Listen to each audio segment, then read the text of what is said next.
knows, and he that tossed you down into the field, he knows about it all. He knows. He knows. The moving finger writes, and having writ, moves on. Nor all your piety nor wit shall lure it back to cancel half a line, nor all your tears wash out one word of it.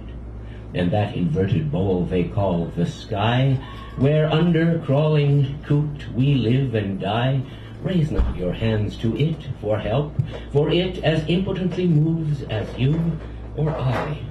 With earth's first clay they did the last man knead, and there of the last harvest sowed the seed, and the first morning of creation wrote what the last dawn of reckoning shall read. Yesterday this day's madness did prepare, tomorrow's silence, triumph, or despair. Drink, for you know not whence you come, nor why. Drink, for you know not why you go, nor where. I tell you this, when starting from the goal, over the flaming shoulders of the foal of heaven, Parwin and Mushtari they flung in my predestined plot of earth and soul. The vine had struck a fibre, which about if clings my being, let the dervish flout. Of my base metal may be forged the key which shall unlock the door he howls without. And this I know, whether the one true light kindle to love, or wrath consume me quite, one flash of it within the tavern caught better than in the temple, lost outright. What, out of helpless nothing, to provoke a conscious something to resent the yoke of unpermitted pleasure under pain of everlasting penalty if broke? What, from his helpless creature to be paid pure gold for what he lent him, dross allayed, sue for a debt he never can contract, and cannot answer? Oh, the sorry trade! O thou who didst with pitfall and with gin beset the road I was to wander in, thou wilt not with predestined evil round enmesh, and then impute my fall to sin. O thou who man of baser earth did make, and even with paradise devised the snake. For all the sin with which the face of man is blackened, man's forgiveness give, and take. Thank you. Mr. Hal Robbins, the attribution sheet. Thank you. All right. Thank you. All right. We now proceed onward, inward, outward, through which and to wit. I'm going to read the next 5 so people know who's coming up and you don't get as confused as I do. We have Edward Myque, Karen Huff, Owen Dunkel, David Zeltzer, Wendy Walters, then Al Nightingale. Those are the next 5 coming up. Give Mr. Edward Myque a respectful round of applause here. You might want to adjust the...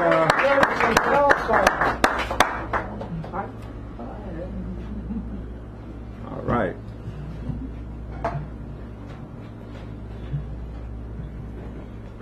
Our gods die with every wave. With every wave, the enemy of my enemy is my friend. The friend of my enemy is my enemy, and we knew that. The friend of my friend is my friend, unless that friend is a friend of my enemy. The feud of my family is a breach in the friendship of my blood. My blood is my enemy.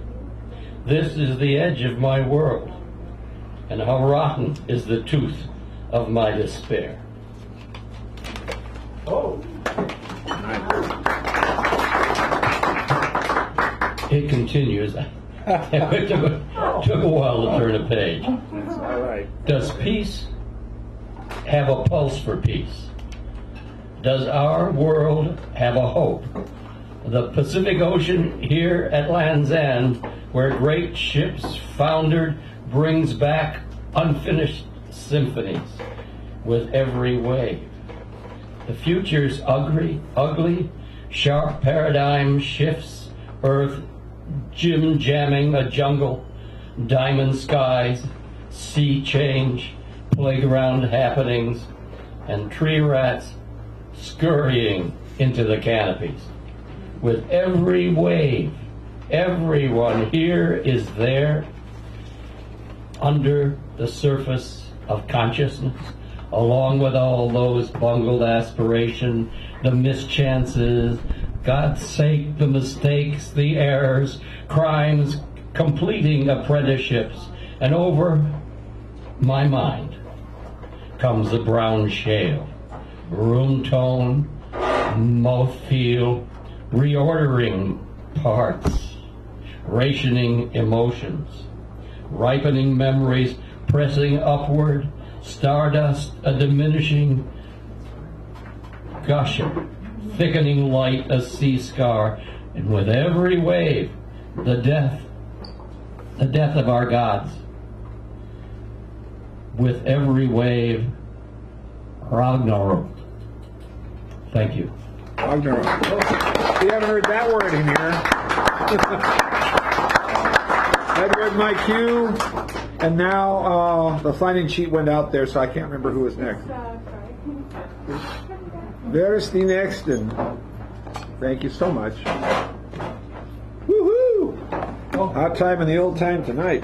All right, so Karen Huff, I'm sorry I couldn't remember that was you, but that's, my mind is designed without my mind. I thank you. Give her a round of applause, please, as she prepares her sally into the poetic realms that we know well of. Well, I failed to check the theme, but doesn't matter. Anchorite. If you have not the patience to anchor right, your sloop may drift off in the night. Waking on rocks, you will not feel chipper, and your friends will toast the world's worst skipper. You see what I tell you? What did I tell you?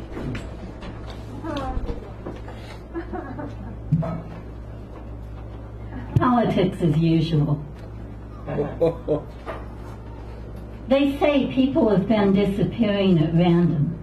No one knows anything, especially the government officials, who are only there to protect you.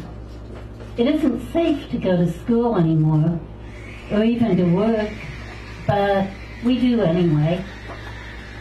Because a bomb can hit your house as easily as your school, and at least you got to see your friends. Bring home your pay. There's nothing in the stores to spend it on. And this is just how it was in El Salvador once, and in Lebanon, and maybe somewhere in Texas, Poland, or Somalia. Did you hear that Hagop's uncle died in Aleppo last week, just walking home from work? And do you think the dictator is some demon who gets reborn at different latitudes? Or is he made from the noxious smoke of truth that festers when we fail to protect and nourish it out of convenience?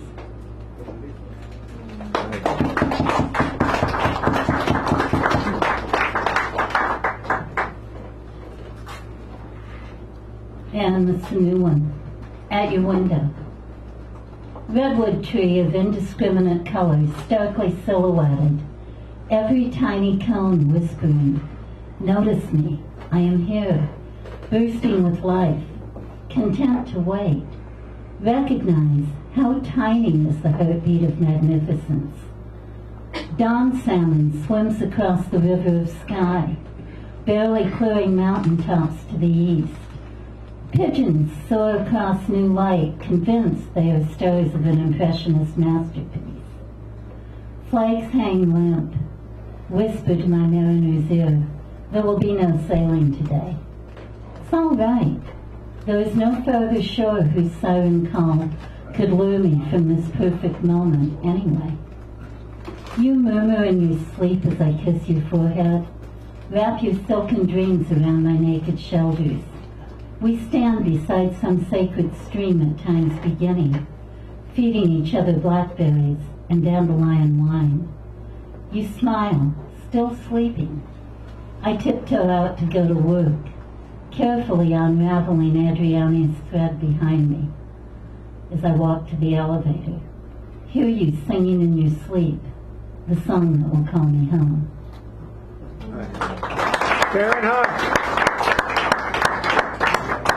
Thank you. Next we have up Mr. Owen Dunkel, if he would kindly rise to the occasion. Then we got David Z, Wendy W, Al Nightingale, David G, Kathleen Wood, Ed Melendez, then Danny Boy, before the Sanderell, and then our feature, just so he knows.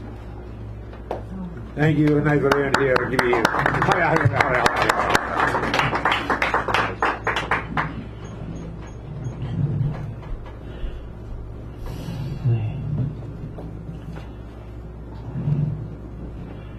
This is something. Can everybody hear me? Yeah. Okay. This is something that Buford Button likes, but Buford isn't here. But I'll read it anyway. There you go. James Liddy, a memoir. James Liddy was a creative writing instructor I took 2 classes from at San Francisco State way back in '68. He was a native of Ireland, County Roscommon, a poet and a barrister. He held classes in a small cottage on Waller Street in The Hague. He liked my work and we became friends. He was honest in his criticism of my poetry. "Oh no, Wally, they're on an ego trip," he would say of his rivals. Stan Rice, the late Stan Rice, was one of his rivals.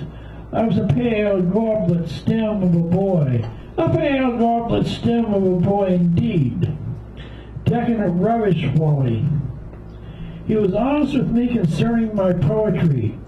"That was bad, Wally," he said of one of my poems that tried to be mystical in an Eliot-esque way, but ended up being vague and semi-nonsensical.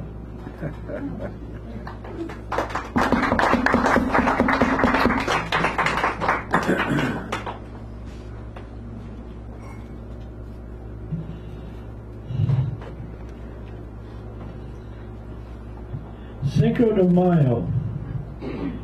An electric whale sighs through the wall. Triumphant pizzicato travels like a snake along the traffic, parks up to the quiet ghost of a different muse. Cupid's lips arise to the dance of flashing flamenco heels. Shout ole, senors y senoritas, in the smoky quiet of the lateness of the afternoon, of the torpid sullen flamenca, passing into the lateness of the cobra-like coilings into the suffering evening. Senoritas throw a rose from their lace mantilla to the cold gaze of the matador, Violetta poised under his chin in the hot afternoon bowling, bowing and scraping for a kill.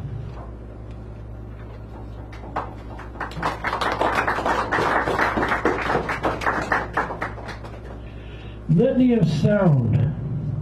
My mind races back and forth on the mind of the SS Orizaba, chasing after the ecstasy of Hart Crane's metaphors. A lady on the bus stares at me, lost her anger. My mind rolls in on a porphyro of reason. A large eye staring at the roar of a party. The lake of a fire stares through the eye of Stormblood. My mind becalmed there in the eye of the eternal calm of midday doldrums. The eye of the dragon poised on the eyelids of a grain of sand at the calm of the end of a brackish day.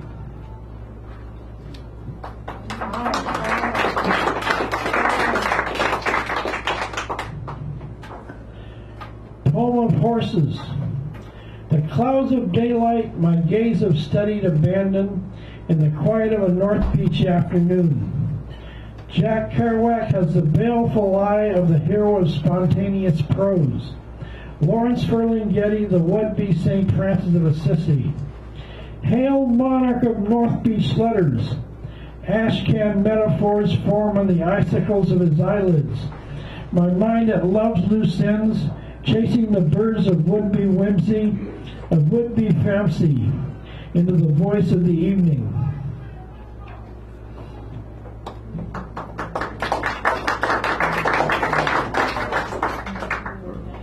Glenn Gould. Because of the keyboard of his endless imagination, of his fingering into the night of his very own Bach of endless harmonic persuasion of the saintly psyche, of time and the grace of being, of the quiet severity of his mastery, set aside from his wings sent to heaven, and from his very own size of angels. Alienated from my own poems, from my own use of language. Metaphors pass by, images like flowers that droop in the desert, an alternative to our holy God, struck a radical, terrible, swift blow. Thank you, Mr. Owen. Owen Dunkel. Thank you, and we heard that song. David Zeltzer, is there a David Zeltzer in the house? Kindly come forward. And welcome him, please, as nicely as you might like. We like that. Welcome, people. Then we got Wendy, then Al, then David G, Kathleen, Ed, huh? No, she said Yahoo. I went Google. Oh. I missed that. And I'm glad that I did. Bling, huh? Bang. All right, there we go. Okay. Evening all. Evening. As usual, I'll start with one I wrote about 50 years ago. 50? Yeah. Okay.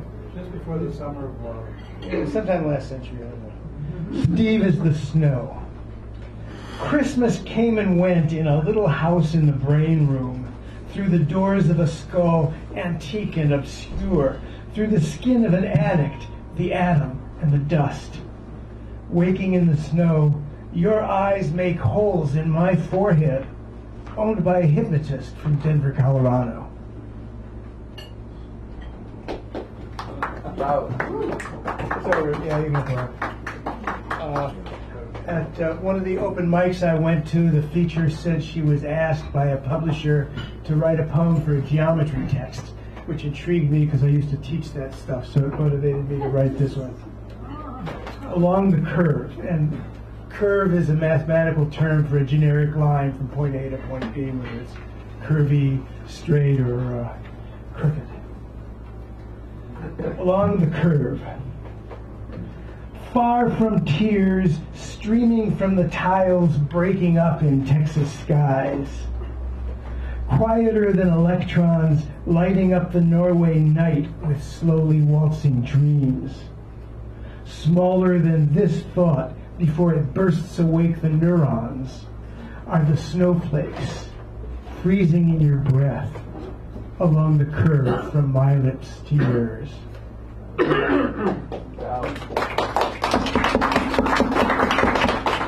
And the last one is a sestina. I wrote a handful of poems. I was interested in seeing what happens when you apply neo-surrealism to these ancient poetry forms. So, a sestina. I am the black bird. And it's got the word morning in it, but it's M-O-U-R-N-I-N-G. Okay. I am the black bird eating the stone of your voice's bleak metal sunshine when you headed to the bleeding victim's mourning infinity. Your missing shadow moaning, some of them can speak. Some of them need medical slime. Why do the judges think the bleeding is so wonderful? The roof opens, and I see deathly airmen huddled in some lost airfield under wonderful little ones in the sun's hot, bleak jars filled with river Styx slime. Send the silent light voices headed for me wandering and moaning over the stone ledge where we died one day before infinity. I am filled with the blackbird's infinity. I become machine snakes spitting your wonderful teeth back in your head, moaning none of them belong to the small painted lizards slipping out of the shadowy bleak leaves, until my friends pass the first infinity headed to salvage my sweat, so the tiny robot submarine will orbit my charmed ex-wife's slime. I never danced to remember all that pain they inflicted over and over in slime, in the stomach of the child's black and syrupy infinity. You empty your eyeballs in the waiting bowl of fractal fish, headed for 2 children, some dogs, and a small tree in a wonderful pond house, spinning so quickly animals fly out of your pockets, bleak angels who fear to tread where I've been naked, hot and moaning. A small cloud of rose fragments hears the moaning until I scrape you off the rock slime. At night, the numbers stampede into bed with us and claim to have only bleak skies sitting, stirring, sighing, signing missing beasts to infinity. Oceans rise until I fear drowning in some lost, wonderful technology kingdom where the cries of the wounded are headed. You remember the small planet in Italy headed for our missing girls climbing the mountain, moaning small diesel engines, firing mortar shells through the wonderful eternal sunshine painted with lizard slime. So angry, we quickly hid and went for the burger and fries, police infinity. The bridge will soften seawater, silent and bleak. Tell me to drive straight ahead until I fear moaning slime mirrors will read me 1,000 wonderful stories of infinity, where animals drown in your empty eyeballs, so bleak. Thank you. There you. David Zelter. A wonder. And now Miss Wendy Walters is coming up. A wonderful reader in her own right or left. Yes. I give her a nice round, please. Then we have Al, David, Kathleen, Ed, myself, and the Royal Sanderell. I'm sorry, I'll stop that. I always say that, but then I never really stop that. Oh, you got it? Oh. Okay, that's good. You're centered fine as far as I can tell. Ta-da. Ta-da, ta-da. So I had never heard of the word anchoress. Of course, when I first heard the word, I thought it meant anchor, something about anchoring. But it means someone who lives a life in prayer.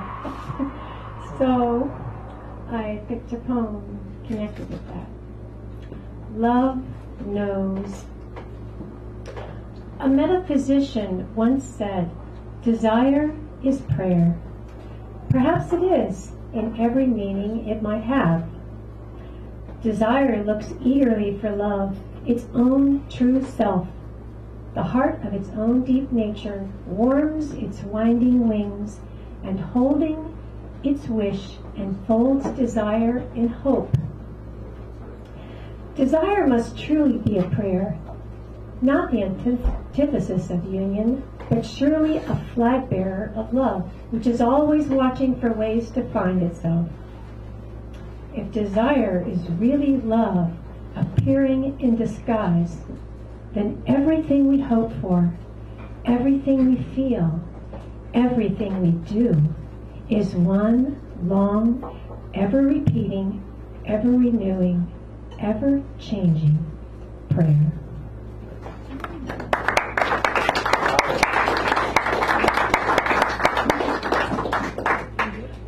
Me personally, I think we're praying all day long. It's not like a formal thing, but it can be all of that. Anyway. Before I say should,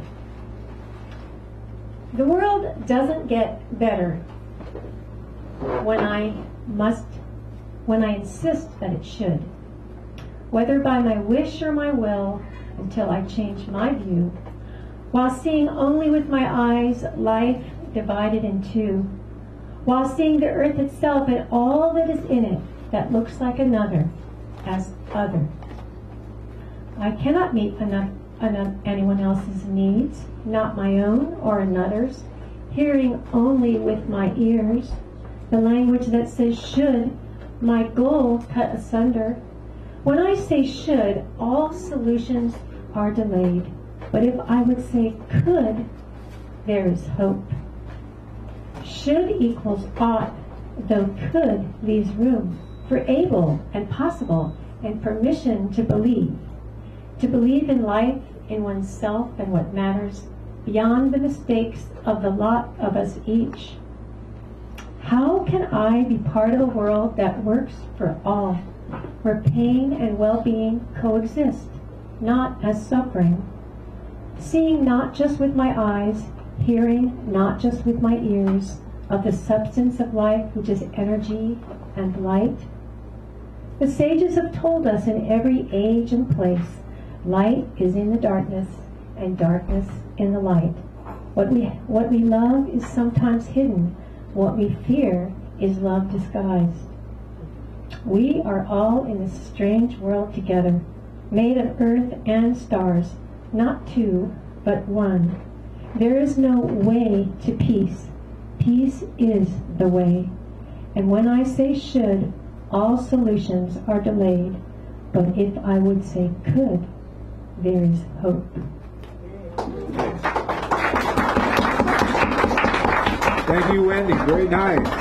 All right. Mr. Al Nightingale is coming up next, and we got David G., Kathleen, Ed, myself, Danny Boy. Oh, Danny Boy. Sorry. I will cease and desist. I know, promises. Today, continue my founding baby poem, and I don't know could I finish it or not, probably. Main character found baby girl, and she suddenly began to speak in very strange way, and then main character carried this baby, foundling baby, to his female friend Jessie. And when baby began to speak in front of her, she was very surprised. There was a single piece of Jessie's change of clothes, not soiled with white. Where did you get this marvel? My eyes zoomed in, and behind her back, I noticed someone else.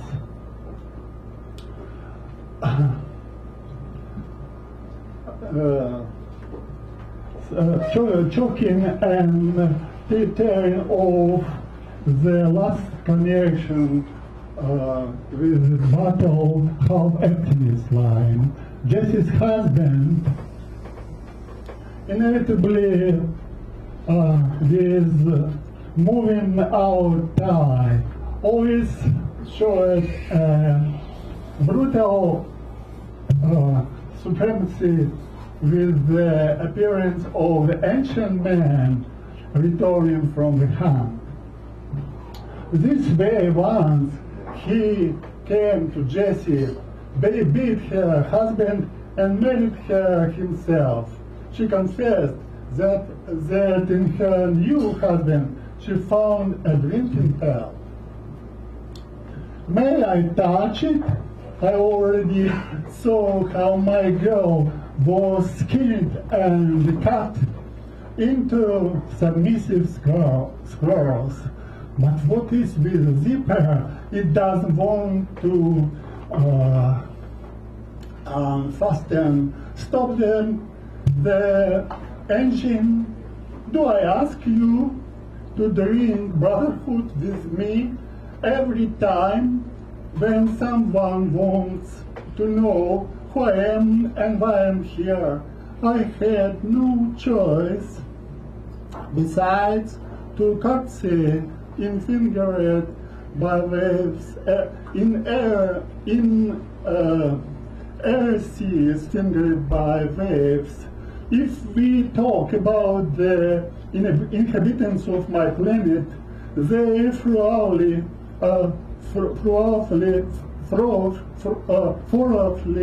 know just one thing: I have not died. Oh, More than anything, I like speaking automatons. Jesse's husband exclaimed, and instantly tore the baby from my hands.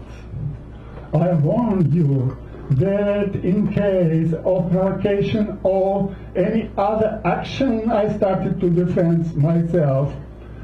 Quiet guy, since the old newspapers contain the truth, we'll need just a little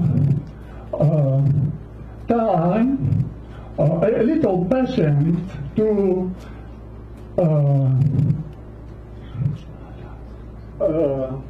wait until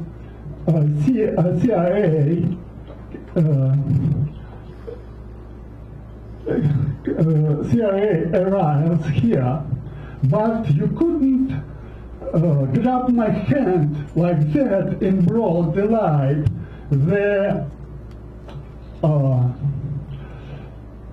The floor in the corridor became red hot, and it was already impossible to continue our tango without the fight, without a fight. It was already, okay. Next time. Next time, yes. Keep us posted. Thank you. That's Al Nightingale reading from the manuscript that's to be. David G. Give him a round, please. He's going to adjust the mic. We'll get set to go. As they say in France, Gouda.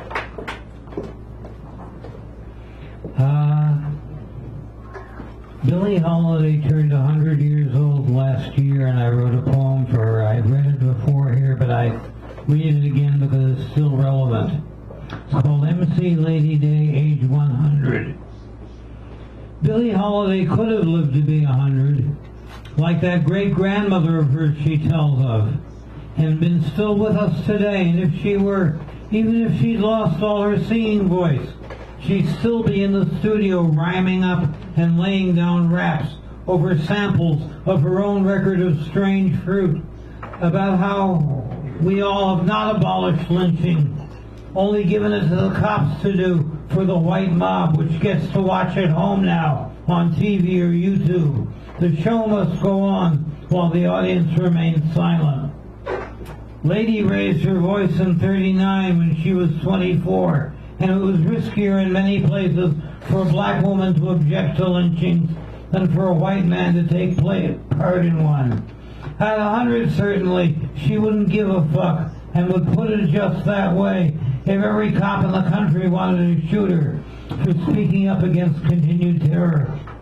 Age could only have made her braver if she had lived till now, if she is beaten, as she would have had to, all the hard stuff, including booze. Thank you. David Gollum. Thank you, David G. Kathleen Wood is next. Thank you so much, David. Kathleen's coming up here. A stellar poet and then prose writer and person of historical note and measure. Historical notes. Okay. Yes. And measure. Just, I want to be clear about that. Damn. Did that work? Is it? Yeah, you're in. Okay. Like Flynn. I wrote this afternoon. It's called A Leaf. I am a leaf. Am I not beautiful? I am part of this tree and nothing can change that. I am bright green. But I see some of my brothers and sisters, they somehow don't look so green anymore. I am the greenest leaf in the world. I go to sleep. I wake up. What's this? There's red on me. Is it blood? No, it's the color the other leaves have. The ones I thought I would never sport. And it's windy. Some of the other leaves are falling off the tree. I'm going to hang on really hard, though. I'm not going to fall to the ground. Days pass and I turn orange and yellow. It's hard to keep hanging onto the tree, but I must. I hear the fallen leaves call out to the rest of us. Let go, they cry. Let go. A few more days. The tree is almost bare now. All my brothers and sisters are calling to me, "Let go, let go." Could I let go? I am a beautiful red now, but I don't think I belong on the tree. Okay, all right. 1, I feel rusty. 2, I open up. And 3, I let go of the branch and go fluttering down. Wow, that was cool. Can I do it again? No? Then I shall take my place with the other fallen leaves, bright, sunny, and oh so lovely.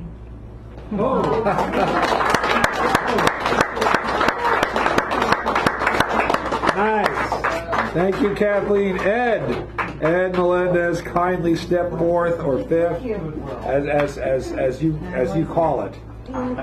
Give him a nice little bit of a welcome here, please, ladies and gentlemen. And I shall cease once again my banter pattern. It was good to hear about El Salvador, just because that's where I grew up. Actually, I came to this country because of the Civil War. Though it may not sound like puro Latino. Ah, all right. Gracias. All right. I wrote these early this week. Autumn somewhere. Somewhere, autumn comes with careful steps. An old man blessing trees, benedictions in orange, lost back east, going somewhere north.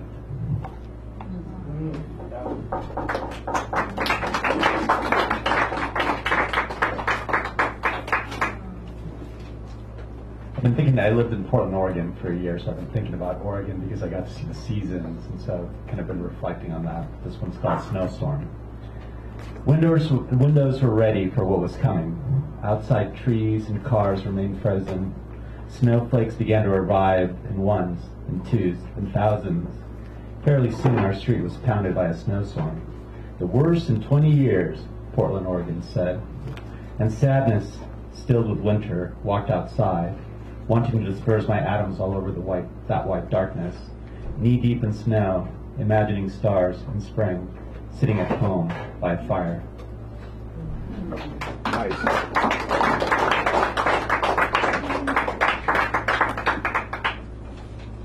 Right, this is my last one. Ghosts and Hunters. I opened my eyes and walked to my bus stop, take the 45 bus up Union Street. Washington Square Park watches me. She's been observant of strangers, dogs, and riders since 1847. But I don't stop, wave or sing to her. I look ahead, passing Columbus Street.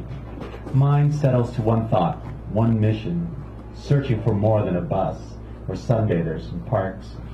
1, 2, 3 blocks, stop, go, move. Passengers come in, step out. I glance to my right. Alcatraz looms between buildings. Yes, now I'm close.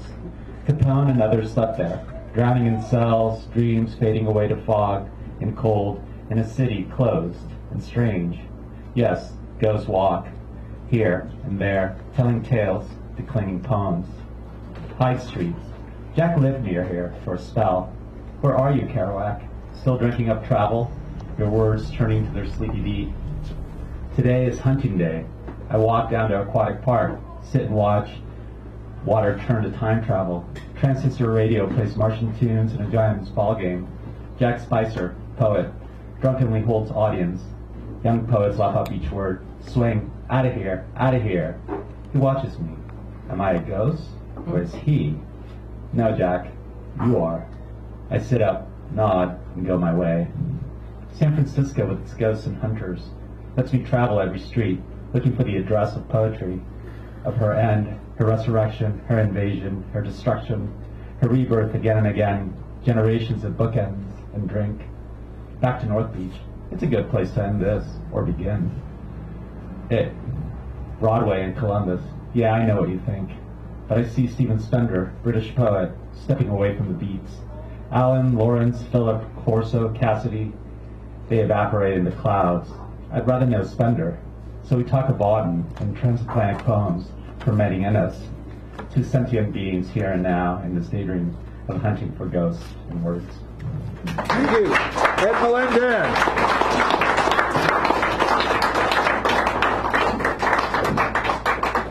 as you might realize, Time for me. I have a. I have a couple of events coming up, so I'm going to pass these this way. You may already have them. Take one if you don't, or pass it on. And just could you pass those down? I think. Thank you. So, What a world we have today. Yeah. 1 through 4, someone. 3. Great choice. All right. So this is called, they call it singing. All right. And it has to do with the theme, anchorite, that's in there.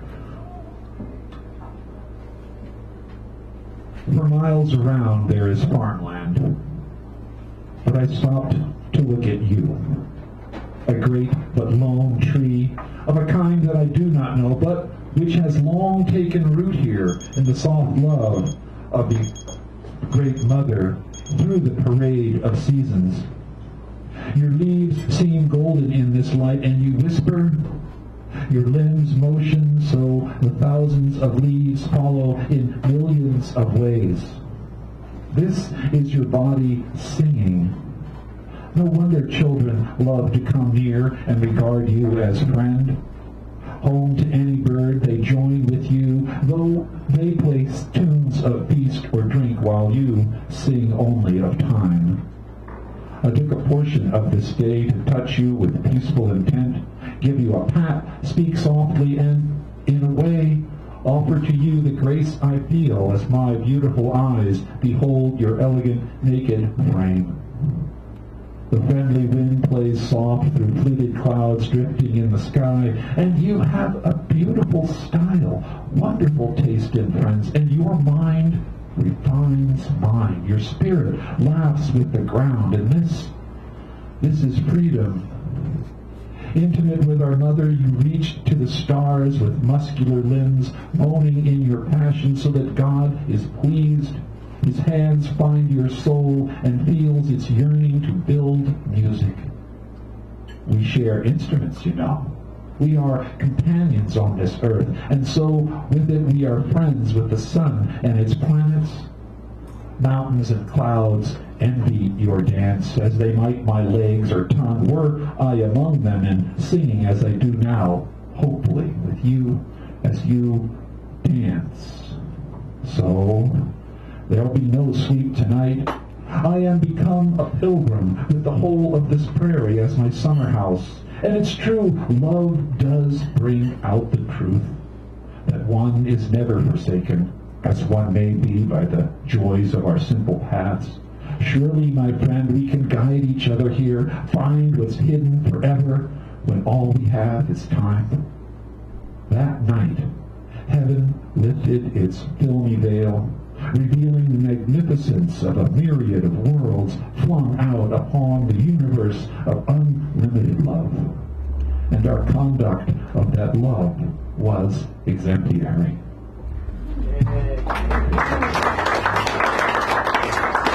Okay, so I'm going to end with one, A, B, or C.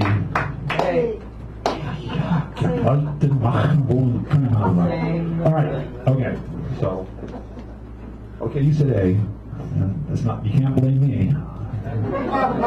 Okay, this is Clara Steele over here, and I have times done workshop poems, and he wrote a poem called The Long Departed Lover, Li Po. He made, anyway, so I changed it to Beloved, and we do this process, but anyway. Okay, here we go. Beloved, when you were here, I would bring bouquets of wild flowers gathered on my way to your doorway. Beloved, now that you are gone, only this empty couch remains. The keeping quilt is rolled up, and I cannot sleep. It has been 3 years since I last felt your breath at the nape of my neck, heard you whisper as moonlight graced the curtains, or your lips awoke my own. Your unique perfume lingers here or there, sometimes unexpectedly, when there's a gift of sweet reminiscence. In such moments, I wonder, if you have died, and whether or not this is a hint of your haunting spirit, the solace of your forgiveness, or a reason to hope for your return. Most that I know do not care to hear about you and I. The roads, the great roads bear traffic to other cities. The frontier now intervenes, and few travelers come this way nowadays. Where are you? Cooler winds hearken to the season's bid. I look to the sunset. Autumnal leaves fall from branches. I sigh. In the morning, when a pale rosy glow tinges clouds, and the overgrown verge all about this old place twinkles with dew so beautifully, I know that all I have is hope. And sometimes another day's dawning is reason enough to weep. Thank you. Thank you. And now, if I may direct your attentions towards the Sanderel, who will make his way up before our teacher. Actually, he may not. Okay, I may not. But then again, he may. So I better take my chance. All right. Take your chances. 7 come 11 in the boys' gym. People know that reference. Anybody? Well, yeah, but that means you're really, really old. As they say in France, yeah, baby. Has to be really old to know that one. I don't want to alarm anybody, but I've been alarmed about it for quite a while. Check out what's going on in our Pacific Ocean. Oh my God. If you don't know what's going on, for the last 5 years, Fukushima has been leaking. It has now filled the whole of the Pacific. Off the coast, 500 times the amount of radiation is there. 300 million tons is leaking every day. Still. Now, I know everybody's going to say, what can I do? Well, we better do something. We better start talking to each other. And the world better start talking about it. Because if you're eating fish out of the Pacific Ocean, you should know there's been reports where fish are bleeding from their eyes and nose. Starfish are disintegrating. Things are deteriorating. I just want to say that. It's in your court. We can talk to each other. We do it here. Anyway,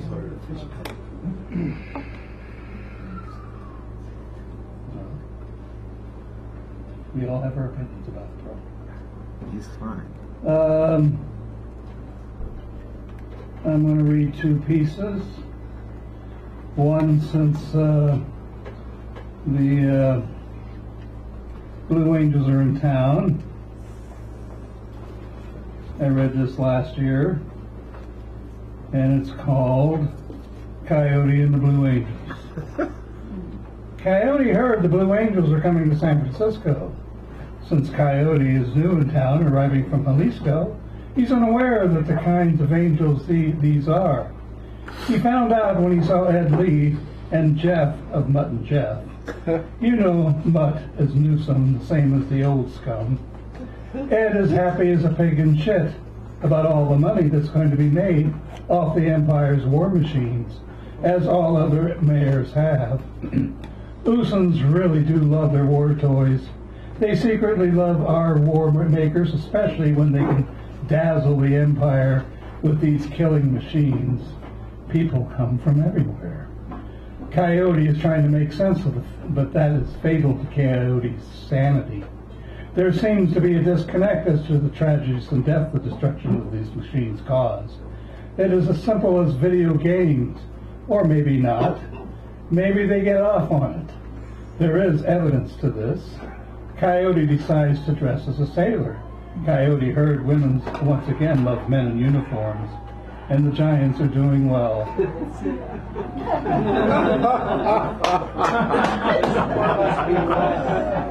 Coyote never understood the two-legged's penchant for killing each other. right. I think we have to take a moment. It must be really good. It must be.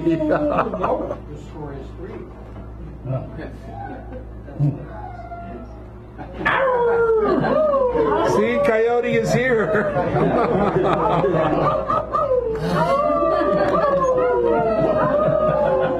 On to the next one. Okay, let him go.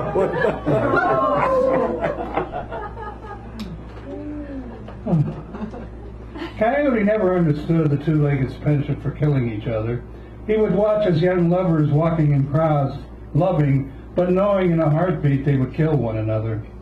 There is glee and pride as they cheer when the warships pass the Golden Gate. The days of the big events are here. Crowds amass deep in good old Usan pride. People are dancing in the street, but Coyote didn't think that's the kind of dancing that Martha and the Vandellas were talking about. No. Meanwhile, Crawling King Snake thought he'd come out in the day to see what's happening. He throws on his day robe. He hadn't been out for a day outing for a while. Coyote spots the king. He asks to borrow guitar in the local streets from his local street musician. Coyote knows the king loves the blues, and the blues the king shall have. Playing the blues, the king reciprocates in dance, which always gives Coyote great pleasure. It is infectious when you see the great joy King radiates. People throw spare change at Coyote's shoes. Recruiters are hawking their wares, no offense to the hawk. Crawling King Snake and Coyote are always good at spotting charlatans, and plenty of charlatans can be had.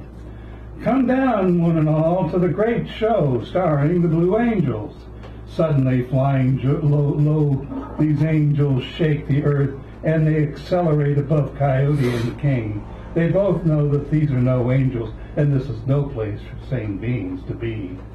Thankfully, they aren't the two-legged, and they slowly make their way from the messes of the masses to the edge to escape, where they both play, romp, slither, roll, and dance away from the eyes of the two-legged, like they are dancing in the street.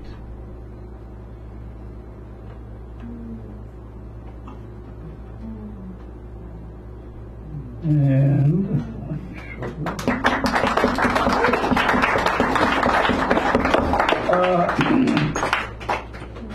up in Chinatown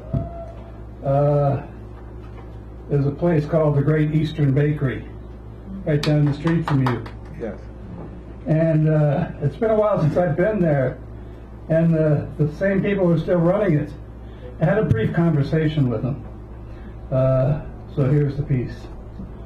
There is a great bakery in Chinatown, Mooncakes. Mooncakes, cakes for the Mid-Autumn celebration. The couple behind the counter, second-generation heirs, kind and gentle, though they work hard, tiring. I don't believe they'd want to be anywhere else. Mooncakes, made for 92 years. Mooncakes are made for the sherry, cut in four, a tradition that goes back to 420. How about that? Political mooncakes were used to pass messages when false rumors spread that there's only a cure for the plague to eat mooncakes that would instantly revive and give special powers to the user. This enables the Ming revolutionaries to overthrow the Mongols by passing messages to the date of the uprising by the Han Chinese. Round like the moon, marked in Chinese characters on top of longevity and harmony. Celebrate our lunar mother before she's raped by the two-legged for profit. Come visit the owners. They are aging. The young show no interest. Give them your love. Please try the lotus, red bean, black melon seeds, and nut paste, and more. Mooncakes of love, peace, revolutionary, is the power of the moon and mooncakes. Celebrate the Eastern Bakery. They are family. Thank you so much. Richard Sanderell. All right.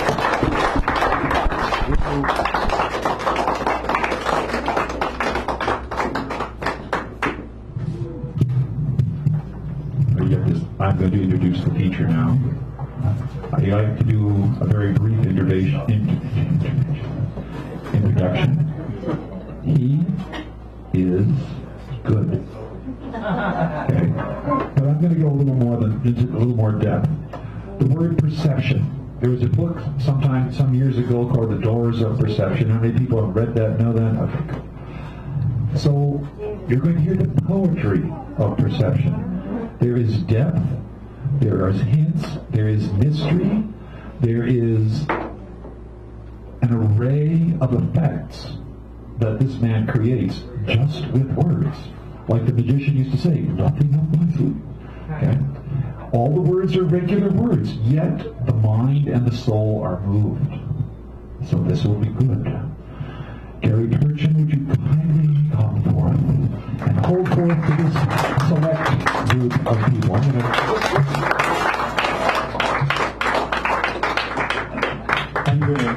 Thank you, Dan. That was a great introduction. But I'm going to go a different direction tonight. I'm feeling in a whimsical mood, so I'm going to do some whimsy. And in honor of tonight's baseball game, which obviously the Giants are winning, this is a kid's poem I wrote called Lucy Hit a Homer. Lucy hit a homer. I saw it. I was there. And by the way her bat cracked, I knew she hit it square.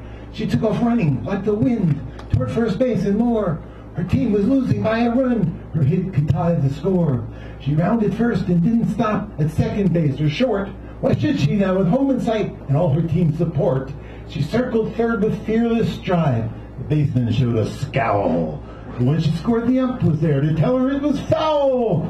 You're wrong, said Luce. I saw it land. Was way inside the line. Young lady, get back up to bat. The call's not yours.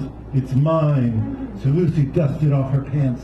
She set her helmet square. She set her eye for that next pitch and hit it long and fair. Yes, Lucy hit a homer. She had to hit it twice. That made it very special. That made it twice as nice.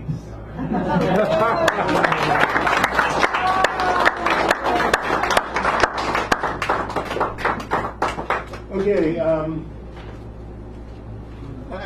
still in a whimsical mood, so I'm going to do a few haiku.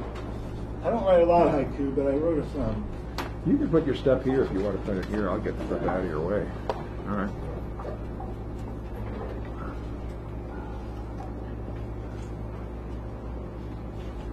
I'll do my memory. I'm head over heels in love with the mango. Don't tell Nectarine. My promise is to finish this haiku on time and under budget.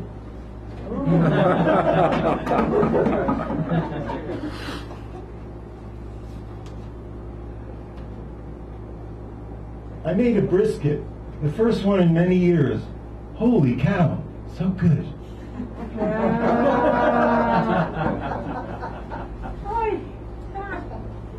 I wrote this 5 years ago. Trump chokes on Trokey, fires English department, head still rolling. Trump chokes on Trokey. Okay. Yeah, well. Okay. Poetry. That wasn't real poetry. That was just fun. Okay. I have in my brain right now a stimulator that was drilled into my brain, and they implanted a stimulator way down in the deep part of the brain. I have a battery pack in my chest that gives it battery. So it's called deep brain stimulation. And I wrote this poem after the surgery. People with Parkinson's get this. It controls the tremors. Some of the tremors it controls anyway. So this is called A Hole in the Head for Challah. Challah is, the Jewish bread. I needed bread like a hole in the head, but since my surgery, I had one of those.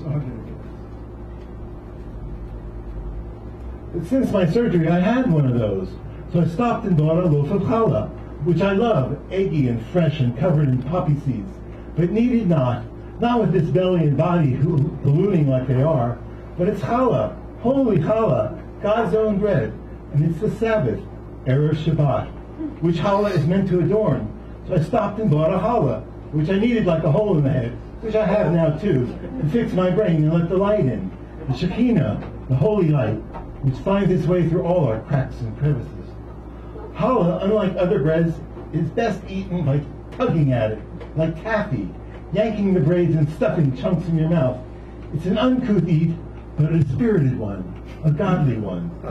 Unlike other breads, challah needs no embellishment, no butter, no jam, no mop-up gravy work. Challah is its own reward. So good it single-handedly lets the light in, the Shekinah, like a hole in the head, which I happen to have now too, along with a half-eaten, poppy-seeded loaf of fresh, godly blessed challah, which, come tomorrow morning, I'll find being yanked at by a congregation of ants.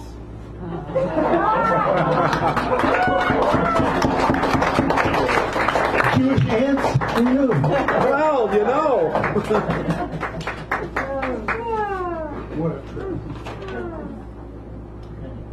Remember when the Mayan calendar said the world was going to end? Yeah. Oh, yeah. And so I wrote this poem on that day. I wrote this poem on that day. It's called The Day the World Was Supposed to End. The world never ends because it always begins again. The Big Bang is but a burp in the universe's digestive cycle. You honestly think God is some mad scientist, filling test tubes in Petri dishes, playing with exploding gases, compacting them into snowballs of stars, flicking off dust into planets, which gravitate to moons, that time is a watch without a battery that ticks off our lives, which is a tag team of generations evolving toward what exactly? That space is something you can explore with robots and fools and little shovels on the end of billion-mile journeys.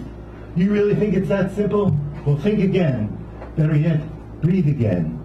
In-breath, out. As deeply as possible. Out-breath, in. Note, the world just started again. As soon as it ended. Started, ended, started.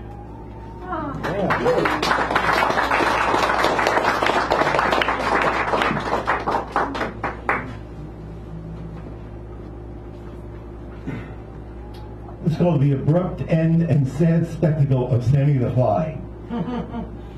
The abrupt end and sad spectacle of Sammy the Fly. I draw the shade from my office window, revealing my friend, Sammy the dead fly. Sammy's remains remain glued to the window, where he met his maker in the form of a rolled-up newspaper. Sammy was a pest, after all. That's what flies are, pests. And in a fit of pique, some months ago, I squashed him. He remained largely intact, though, but enough of his guts squirted out to laminate one wing and one whole side of his body to the pane. With the other wing remained free to the air, jutting out from the glass, along with his legs, as though still in flight, or dreaming of flight. Or Sammy is, or was, a dreamer. Don't ask me how I know that, I just do. Okay, you can see it in that death pose, that jutting wing, those still curled legs. He'd almost made it through the gauntlet of my attack. Almost. This is why I can't quite get myself to clean the window and be rid of Sammy once and for all. He's not my adversary anymore. More of a business partner, a collaborator. We need each other now, he and I. We share the same dreams of flight and death and the near infinite almosts that happen or don't.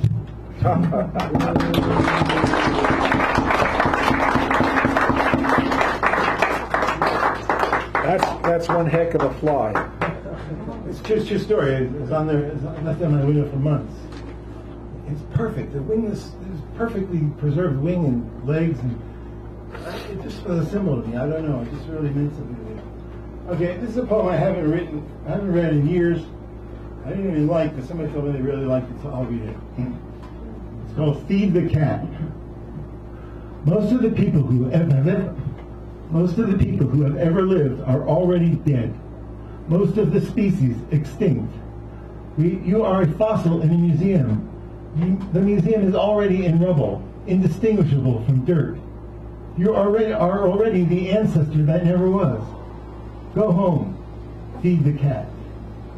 You are wandering in a field looking for something you'll never find.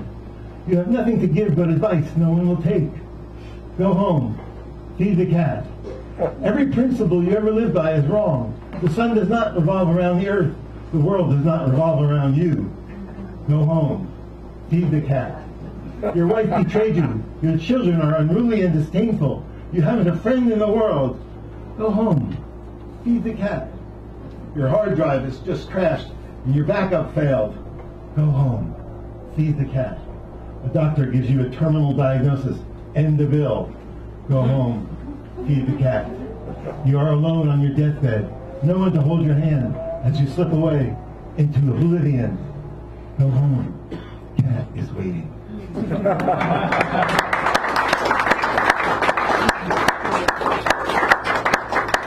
I'm really in a whimsical mood tonight, so this is another whimsical poem. I'm not doing my heavy shit, I'm doing whimsy. That's good. This is called The Girl Who Sells My Soup is a Chipmunk. The girl who sells my soup is a chipmunk.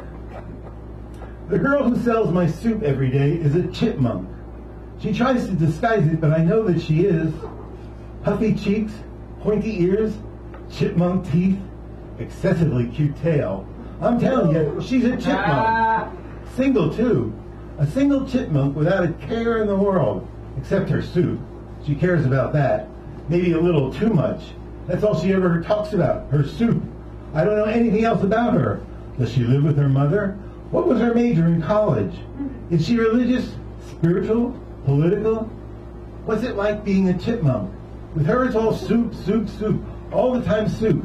She never mentions her chipped tooth, her cute, chipped chipmunk tooth. How it happened? Did it hurt? Does she want to get it fixed? Pray not.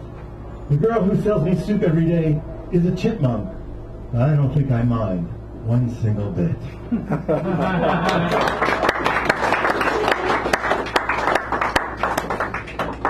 Okay, I'm gonna read some family shit. I do write family shit. Is it whimsical family shit? Just checking. Yeah, some of it's whimsical, but family shit is my heavy shit. All right. It's heavy. Let's see if I got the new one here.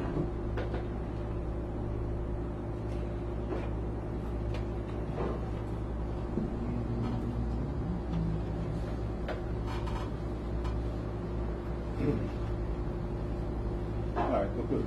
This is called Heirloom. Mother smoked Harringtons. Father, Winston's. Ashtrays were everywhere. Waterford crystal ashtrays from Aunt Faye, who worked at Bullock's department store in Los Angeles and brought them east when she visited. Brought stories of life in sunny California too. Orange groves, avocados. I didn't even know what those were. Faye smoked too, until they lopped off her cancerous breast. Together, Mom and Dad could fill a couple of Aunt Faye's ashtrays in an evening. Dad stubbing the butts hard and fast against the dense glass. Mom leaving a kiss of red lipstick on the filter on the beach. They thought nothing of smoking in the car, windows up, 3 kids in the back seat, until I developed asthma.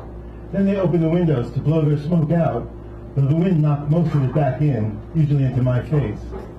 I had zero interest in cigarettes. I didn't think them cool. Neither did my big sister, Cynthia, a ballet dancer. Now that was cool. Only my brother David, a rambunctious middle child, took smoking up. He was a teenager when they caught him. What could my father say?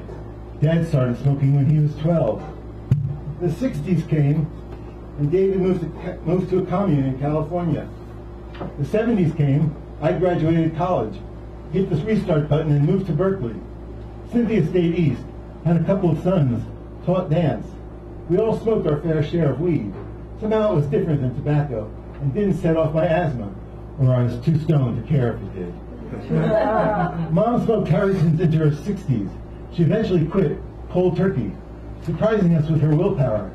She had the added motivation of watching my father suffer emphysema.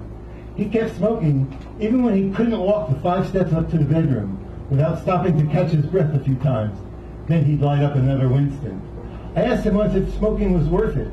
I love smoking, he said. Always enjoyed it. Mother got cancer.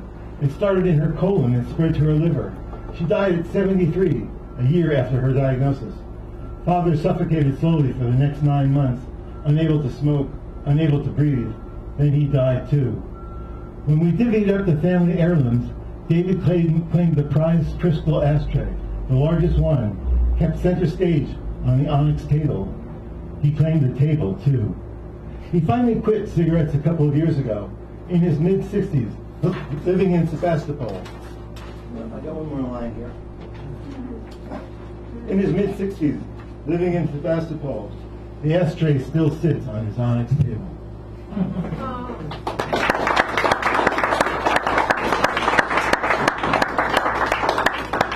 One more family call. For the love of corned beef. We ate corned beef and mustard sandwiches on seeded hard rolls, a pickle tucked away in its waxy wrapping like a sour surprise. The corned beef was salty and warm, the mustard tangy and yellow. I was almost 5, still simmering in my juices, being salted by my father, who bought me the sandwich and brought me to work to his crystal shop in Jersey City, New Jersey, where he hardly made a living selling china and tchotchkes, salt shakers, pickle jars, carving knives. Having returned from the fog of war to the fog of peace, where he'd sired 3 kids in 5 years and opened a shop without knowing the first thing about shopping. Didn't know the first thing about children either, except they had to eat. So he closed the crystal shop and opened a luncheonette 3 towns up, where he made corned beef and mustard sandwiches that seeded our rolls for the next 19 years, and we never went hungry or lacking in salt.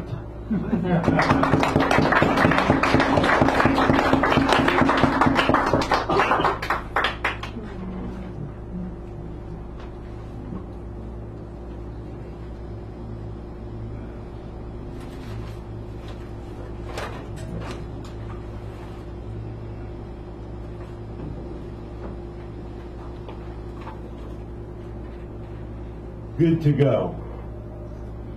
Like the time, coming back from Mexico, I traded my used blue jeans for brand new ones in a J.C. Penney's dressing room. All I had to do was leave the old ones behind, empty of pockets, of course, and have the nerve to walk out of that store without stopping to consider that I have a chunk of hashish in my pocket too, and I could be so easily busted twice for one crime. But something told me I was good to go. So I got up and went. And isn't this where fate twists the moral pretzel into a thing of beauty? Because I was good to go. And isn't that what we're all trying to be? Good to go? With a nice pair of pants to go good in?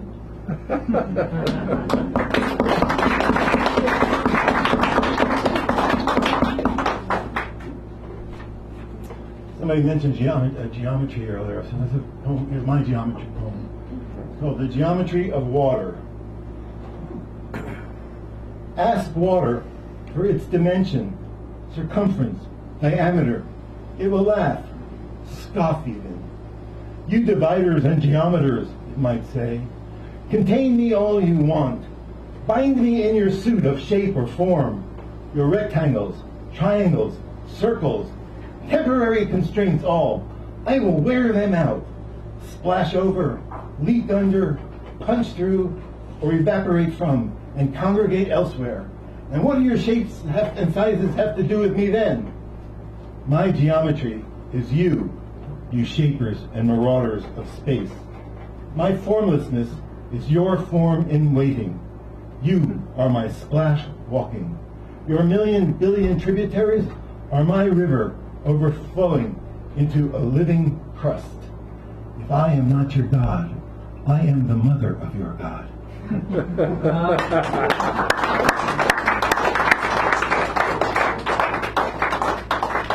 So, you have like a closer, good? Closer. Yeah, all right. I got to close it. I'm going to close it by heart. This is called How to Write the Greatest Poem in the History of the World. This is good. This is really good. I've heard that. I'm serious. 1. Thank you. I know, I better find out. Should we stop now? No. This is part of the act. This is part of the act. It's all Since fine. we already know it's good. I know. It's like, Okay, I'll remember. How to write the greatest poem in the history of the world. 1. Find a comfortable chair. 2. In the middle of an uncomfortable life. 3. Be seated. 4. Notice the tension between the chair and the life. 5. Take careful notes. 6. Carefully edit the notes. 7. Title the edited notes the greatest poem in the history of the world. I told you.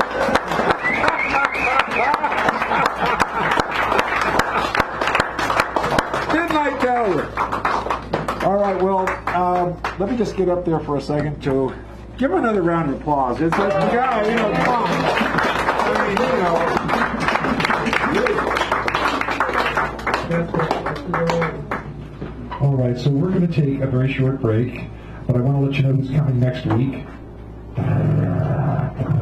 Jennifer Barone. Jennifer Barone. The Barone will be here on the 12th. Then we have Natasha Dennerstein on the 19th, and on the 26th, Gene Lupton, so that's going to be fun. After the break, Louis, Martine, Ken Weasley, who's new, Rob G, Hal Robbins coming back because he did the keynote. The keynote person always comes back. Guario, did I say that right? Yes. Michael, who's also new. We got, now, is it Zubin? And we got Clara Sue, Max Blue, Amanda Rutledge, who is new, and Karen Bagoon, who just walked in. So, Thomas Ryan. take a break, please. Schmooze, shake hands, or your booty. I mean, never mind.